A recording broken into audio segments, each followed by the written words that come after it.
Hello and welcome to BYJU'S IAS. UPSC or Union Public Service Commission conducts examination for civil services in India. One of the major changes introduced was the introduction of ethics paper in the year 2013. So what is ethics? They are nothing but the moral principles.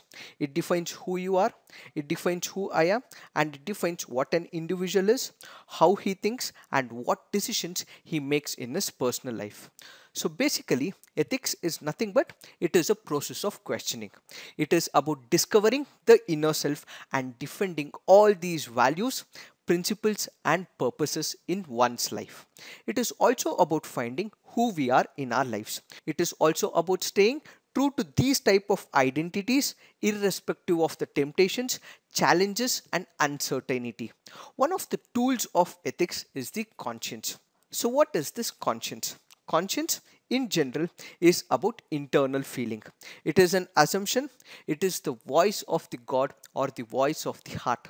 It is about the choice of good and bad, right and wrong, virtues and vices. So it is this particular feeling which is internalized within the heart, which helps in bifurcation, segregation of right and wrong, good and bad, virtues and vices is what is called as conscience. So conscience basically is the inner voice which helps in bifurcating and choosing what is right and what is wrong. There are three types of categories in conscience. Let's try and understand what are these three types of conscience categories. The first set are those type of individuals who adhere to this principle of conscience at the pinnacle of moral standards, which basically means these are individuals irrespective of the time, irrespective of the place, the situation and context, they display impeccable attitude. Irrespective of what happens to the situation, they are always adhere to the voice of the heart, the voice of the God, according to these principles that they have laid in their personal lives. So they have categorized what is good, what is bad. So all that it means is they're gonna adhere to what is right. It is this set of people who are categorized under the first principle of consciousness. Then there is the second set of people as well. They fall under the second category. So who are these people? These individuals who adhere to these principles of conscience only when it is serving good for them are called as the second category people. They may execute it or they may not execute as well.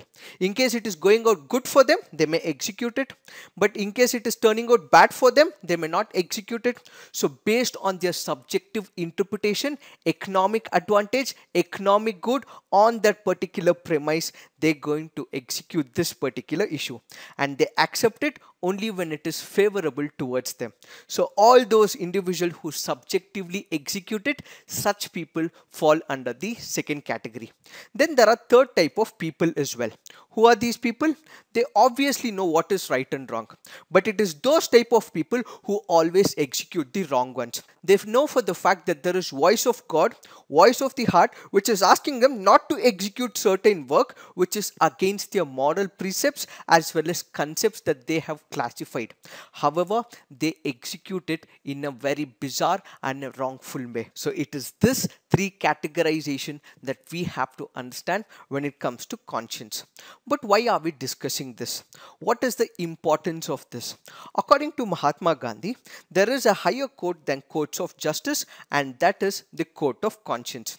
It supersedes all other courts. But why is this in picture? That is because recently UPSC has also come up with this particular question as what is the crisis of conscience.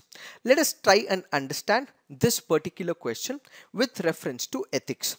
So what is crisis here? Crisis basically means you are in a difficult situation.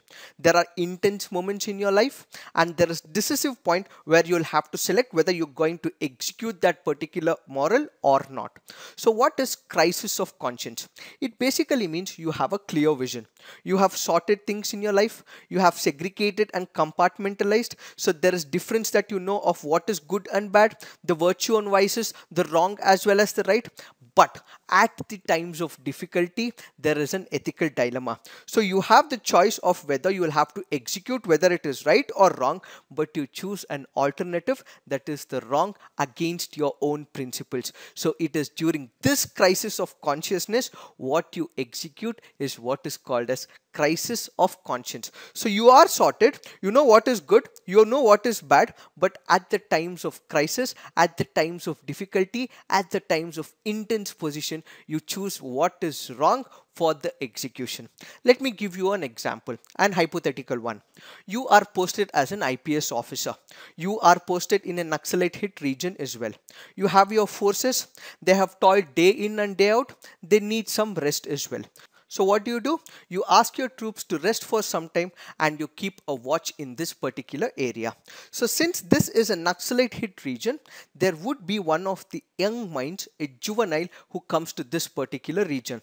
So you have this ambiguity right now. What is the ambiguity? In case you let this person go, who happens to be a juvenile, who is less than 16 and 18 years old, but he is aware that you are a police officer who's come to kill the Naxalites. So the minute you let him go, your troops will be in trouble, you will be in trouble, because he can go back to that Naxalite hit region, alert his own troops. But the minute you don't let him, you kill him, what it means is you're going against your conscience. What is the conscience here? Juveniles are nothing but innocent souls. They do not know the realities of the world. But again, there is ambiguity. What if he goes to that particular Naxalite troop and gives all this information? So you are in a state of battle. You will have to listen to your conscience that you're not supposed to kill this juvenile. But at the same time, in case you let go this particular person to go back to his Naxalite troop, what it also means is your entire troops and you will be in a state of quarrel, and this can also lead to death of your team as well. So this is a dilemma. So the question to you is, what will you do? Will you listen to your conscience, not kill this person? At the same time, will you choose an alternative, kill this particular child or a juvenile, just because you will have to save yourself as well as the entire troop that you are safeguarding right now? So please write, how will you solve this ambiguity or the question of conscience in the comment section. So why is ethics important? Because it defines your character. It defines who you are. It defines your relationship with the society. It is not just words that you pile up on a piece of paper or a memory capsule in the mind, but it is the living entity which is charged with action as well as emotion. Also remember, ethics is also an important paper in your general studies, so you'll have to score marks as well, and that is why ethics becomes important. So understand this, ethics is not an easy paper. It is also not a tough paper, but it needs certain amount of practice. It needs understanding of the core principles and execution of these core principles. And that is what we are venturing and trying to explain to you all. In case you have liked this initiative, please do like and subscribe to our YouTube channel. Now let's look into the first article. The first article says, India slams Imran's hate speech at United Nations. United Nations General Assembly is an August forum. It has representatives from across the globe who come together, voice their opinion on issues that are battling the world. In this forum, questions are posted in front of the global leaders and they seek answers to these questions as well. Why? That is because such questions will require the global community coming together to solve the problems of terrorism, climate change, so on and so forth. In this August gathering, Imran Khan, the Prime Minister of Pakistan, dubiously spoke about India's credentials, the Kashmir issue, and a veiled threat of nuclear catastrophe. As a rebuttal, India has given its reply as well. So what is the context? Vidisha Maitra, who happens to be the first secretary in India's permanent mission to United Nations, represented India. She made a reply at the United Nations following an address by Pakistan's Prime Minister Imran Khan. What did she speak and what was the stand of India? Unfortunately, what we heard today from Prime Minister Imran Khan of Pakistan was a callous portrayal of the world in binary terms. It was in terms of us versus them, rich versus poor, north versus south, developed versus developing, Muslims versus the others. It basically means that Pakistan represented to sharpen the differences. It was breeding enmity as well as hatred amongst the global community. India further reiterated that this platform of United Nations General Assembly has been misused and abused. Why? Because there was invocation of words by Imran Khan such as pogrom, bloodbath, racial superiority, pick up the gun and fight till the end. And all that this justifies and signifies is that Imran Khan and its machinery is here to show up the medieval mindset of Pakistan, that it is war that can ultimately get to the consensus.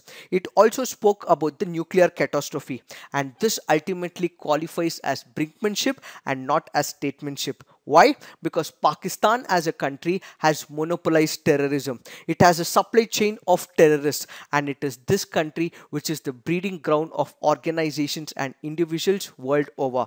India was able to tell the world that Pakistan is a bedrock of terrorism by emphasizing on the fact that Osama bin Laden was in Pakistan. There are more than 100 terrorist organizations which is a breeding ground in Pakistan. India was also able to emphasize that Pakistan has been venturing into upstreaming terrorism while India was mainstreaming development in Jammu and Kashmir. So what India has confirmed here is that Jammu and Kashmir is an integral part of India. It is a matter internal to India. Anything to do with its constitutional positions, India would be able to bring any changes irrespective of whether one country likes it or not. And it does not also like third party interference, is what India has made it very clear in this particular rebuttal. Apart from these statements that we have given it to Pakistan, there are some political commentators who also feel that India could have given more to Pakistan. Why? Imran Khan speaks about information revolution. He speaks about information where one would be able to access at the click of mouse. Yes, India does understand it, but what Pakistan and Imran Khan does is fails to understand this into practice. How? It is the same information and the same information revolution that they will have to understand. It means they'll have to just do a basic Google search which tells that Jammu and Kashmir is an integral part of India. We have the accession treaty which was signed by Raja Hari Singh, and this is a legal treaty and India is constitutionally bound by it. And also because the Constituent Assembly has declared Jammu and Kashmir to be a part of India in its own Jammu and Kashmir constitution, it has always been, it will always be an eternal part of India, which Imran Khan as well as Pakistan has failed to realize with respect to the information revolution. Another question that we could have also asked Pakistan is, how come we never spoke of Pakistan annexing a part of Jammu and Kashmir, illegally occupying it, calling it Pakistan occupied Kashmir, where they went about systematically changing the population, cleansing the Shia population which was present in that region, changing the entire demography of that region and the people's unhappiness with the army of that particular region. While what we retain is the entire region as it is since 1947, but Pakistan has changed the entire demography of that particular region. So another point that few political commenters are also speaking is, India should have also spoken about the demography changes. The third question that they are also speaking about is with respect to the United States of America. They have questioned the Pakistani agenda. They've asked Pakistan, why are you speaking about minority oppression only in selective countries? Why not speak about your all-weather friend which has been suppressing the minority rights in the Xinjiang province? So why didn't we ask the same question that United States of America has been asking? How come Mr. Khan never spoke about minority oppression in other countries? And one such example is the Xinjiang province in China. It is these type of questions that we fail to ask Pakistan in the UNGA. Are some of the political commenters commenting. It is this that we have to understand with respect to this article. Now let's look into the next article. This article here is speaking about the World Heart Day. The World Heart Foundation organizes this World Heart Day every year on September 29 to inform people about the cardiovascular diseases, which is the biggest cause of death in the entire world. So this particular day of 29 September promotes preventive measures to reduce the risk of the cardiovascular diseases across the world. So what is the basic objective? The objective here is to deliver a message to people across the world. It will give them an idea as to how tobacco use, unhealthy diet, physical inactivity can become a major detriment and is a major cause for the cardiovascular diseases. It will give them an idea in case you are able to avoid it and also practice physical activity, 80% of the heart diseases as well as stroke could be avoided. So this World Heart Day is a global campaign which ensures that individuals, families, communities, governments all around the world participate in activities to take charge of their heart as well as their dear ones. Through this campaign, the World Heart Federation unites people from all across the world, irrespective of their background, to fight against the cardiovascular diseases, inspire them and drive an international action plan. So they celebrate this particular day by conducting certain activities, public talks, concerts as well as promoting sports activities as well. So this is to do with the World Heart Day. Now let's look at what cardiovascular disease is all about. This is a general term which is used to describe all those disorders that have been associated with the heart. So what is this cardiovascular disease? It basically means all those heart diseases is called as the cardiovascular disease. This term of cardiovascular diseases encompasses diseases of the blood vessels, heart rhythm problems, heart infections as well as congenital heart defects. Now let's look at some of the statistics to understand the major problem with heart diseases. Deaths due to cardiovascular disease in India increased from 1.3 million in 1990 to 2.8 million in the year 2016. So the prevalence of heart disease and stroke has increased by over 50%. The heart disease as well as stroke together has contributed nearly 28.1% of the total deaths in India in 2016 compared to 15.2% in the year 1990. So what are some of the steps that one can take to prevent heart attack as well as to stay healthy? The first thing is to ensure that there is a healthy diet, and this healthy diet should be a balanced one which includes all nutrients like the protein, the carbohydrates, the fat, the vitamins as well as the minerals. So what one needs to reduce is consumption of salt, sweet as well as red meat, and also maintain cholesterol and blood pressure levels. The second important factor is to perform certain physical activity. So regular exercises is another key important factor in order to ensure that there is weight in check and also improve blood regulation, lower cholesterol and blood pressure levels as well. The third step one needs to follow is to avoid alcohol as well as smoking. The fourth important parameter is to have enough sleep. Why? Because stress is one of the biggest triggers for heart attack across all age groups, and one such thing which controls the stress factor is enough sleep. So enough sleep of about 7 to 8 hours is another need of the hour. Now let's look into an MCQ which can be a prospective question in your preliminary examination. With reference to the Global Hearts Initiative and its package, which of them are correctly matched? Empower, salt reduction, shake, tobacco control, active, increasing the physical activity. So the correct answer is 3 only. Why? Because empower is more to do with tobacco control and shake is more to do with salt reduction.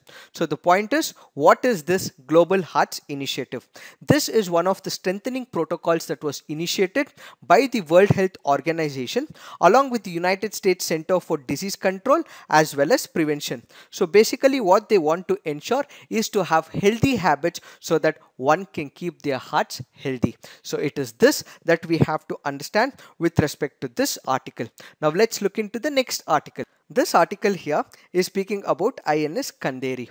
What is the context? Union Defence Minister Rajnath Singh commissioned INS Kanderi in Mumbai, making it the second Scorpion class submarine after INS Kalvari to join the submarine arm of the Indian Army. Now let's look into some of the key facts with respect to this INS Kanderi, which can be a prospective question from the preliminary point of view. The name Kanderi is inspired from the dreaded sword-tooth fish, which happens to be a deadly fish known to hunt while swimming. At the same time, it stays close to the bottom of the ocean. Kanderi is also an island fort that was built by Shivaji Maharaj and this has been built in India with the French cooperation, and this happens to be the second submarine under the project 75. Which is the first project? The first project is INS Calvary. It also has the capability of firing about 6 torpedoes, and the maximum speed of INS Kandari submarine is about 20 nautical miles. It also has that state of technology which helps it reduce noise when it is operating under the sea, which also means that enemies will not be able to identify, and it also saves oxygen availability and increases its capacity to stay underwater for long periods without coming into the eyes of the enemies as well. This article further speaks about Operation Trident and Operation Python. Let us try and understand what is this operation all about. December 4, 1971. In the midst of Indo-Pakistan War of 1971, Indian Navy conducted an offensive operation. It is this offensive operation which is called as Operation Trident. What happens? Indian Navy is being advised to head towards Karachi. So they travel towards Karachi, they attack the Karachi port, the stronghold of Pakistani Navy. In this particular attack, Indian Navy happens to sink about 4 Pakistani vessels, ravage the entire Pakistani harbor fuel fields, and kills about 500 Pakistani Navy personnel. Because India was able to accomplish this great feat, that is why Navy Day is also observed on 4th of December every year to celebrate the achievements and the role of naval forces in protecting and guarding the country. So why is December 4th selected? That is because it is on this day that Indian Navy went against Pakistan Navy in Karachi. It is this that we have to understand with respect to this article. Now let's look into the next article. This article here is speaking about quantum supremacy. What is the context? UK based Financial Times recently came up with an article. It said that Google was able to achieve quantum supremacy, which means that the researchers at Google had solved a really difficult problem in seconds with the help of quantum computers, which no supercomputer could ever accomplish. Now the question is, what are quantum computers? The whole idea of what these quantum computers have been present since 1990. However, the real picture, the real implementation and real working of what this quantum computer came into presence only in the year 2011. So from 1990, there has been this buzzword, but the actual implementation came in the year 2011, and this was built by Canadian company called as D-Wave Systems. To understand what this quantum computing is, we will also have to know how the classical computers work. The one which we have at the house, the laptops, the computers, so on and so forth. Once we are able to find out the difference between the classic and the quantum computers, we would be able to know how it effectively works. First, let us understand how does the conventional computers work. The conventional computers process information in bits. So what we currently have is in the form of bits, that is in the form of zeros and one. So the classical computers, the laptops that we currently uses the principle of classical physics, which employs either 0 or 1 at a particular moment of time. But when it comes to the quantum computers, they basically make use of quantum mechanics. So basically what happens is, in the classical ones, what we have is bits in the form of zeros and ones, but in the quantum computers, what we have is called as the qubits, which basically means it can employ 0 at a single time. It can also employ 1 as well. At the same time, it can also employ 0 and 1 simultaneously to run these machines faster.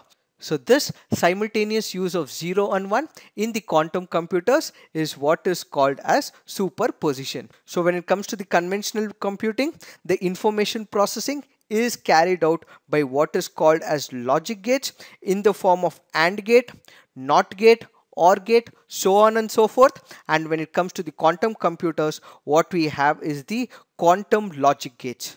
So what is the advantage of quantum computers here? Because the conventional computers is able to employ just 0 or 1 and generate an output. But when it comes to the quantum computers, it is able to simultaneously use both zeros and ones. The energy that it consumes is comparatively less. And because it is able to use and compute at the same time, the time that it takes is also less, which the conventional cannot do it. Along with this, because there are less number of transistors or other equipments that are used, the physical space that is also required for the employment of these quantum computers are also less as well. So what is quantum supremacy here? It refers to that particular functioning of the quantum computer which is able to solve a problem which cannot be expected from the classical computer.